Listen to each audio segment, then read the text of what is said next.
It was clear from the beginning that Bologna were happy to let Inter's centre-backs have the ball in their own half.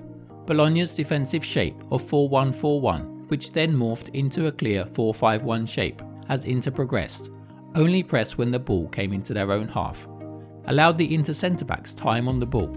With this time, Inter's wing-backs Damian and Augusto moved into positions high and wide, pinning the Bologna full-backs.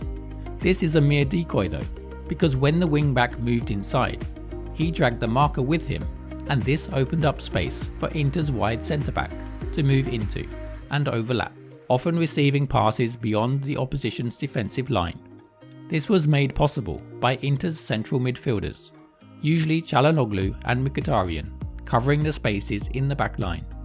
Here, as Çalhanoğlu moves into the half spaces, the flank becomes congested, and this opens up space in front of the penalty box for the right centre-back to cut inside, to create an opportunity that was averted by a last-ditch tackle.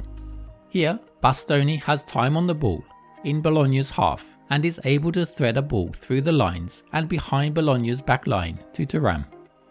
In another example, Bologna are initially only pressing with two, and this gives enough time and space for Bastoni to look up and find an accurate ball behind the fullback for Augusto to get onto. And this was a key feature of Inter's progression into the final third in the first half, with Bastoni having more passes, 91, than anyone else in the Inter lineup, and Bastoni turned provider for the only goal of the game.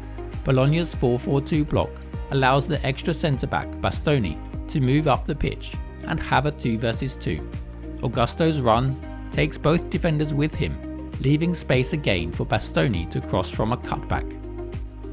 With so much flexibility of positioning in Inter's team, Bologna's midfield becomes disjointed and spaces start to open up in key areas of the pitch.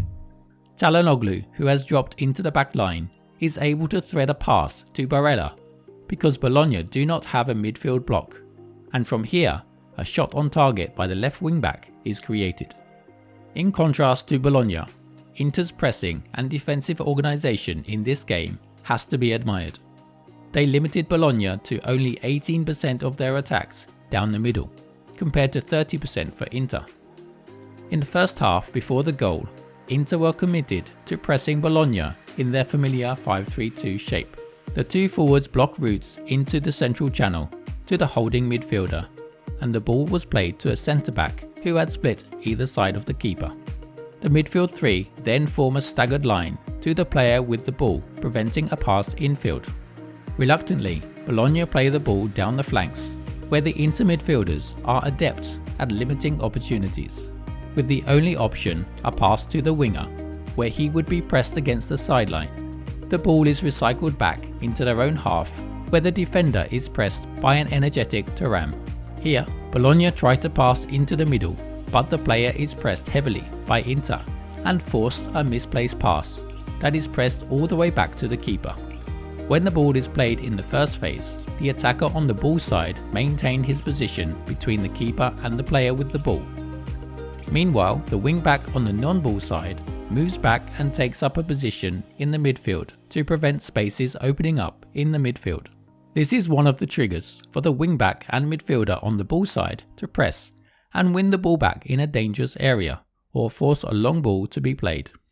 As we said before, Bologna's only chance of progression into Inter's half came down the flanks, where the winger receiving the ball was pressed by a wing-back, which left space behind him. But as Bologna did not attempt to overload Inter's backline, there was nobody to receive the forward pass. And with Inter's midfielders protecting a pass into the centre, there was no choice but to pass the ball backwards. The 1-0 lead gave Inter impetus to defend as a priority. So much so that Inter didn't have any shots at goal in the second half, recording an XG of 0.00. Although they did allow a couple of late shots from inside the box, Inter's defending was organised, the wide midfielders of the three protecting the wing-backs, who were more reluctant to advance now. The wide centre-back made sure the gaps were not too great, as they made sure there was never an overload in wide areas. The other two centre-backs dealt with any crosses that came into the box.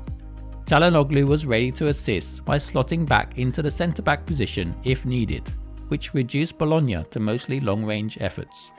The way that Inzaghi uses his wide centre-backs and wing-backs to overload the opposition and find spaces is something that all coaches are intrigued into implementing and will be wondering how to stop.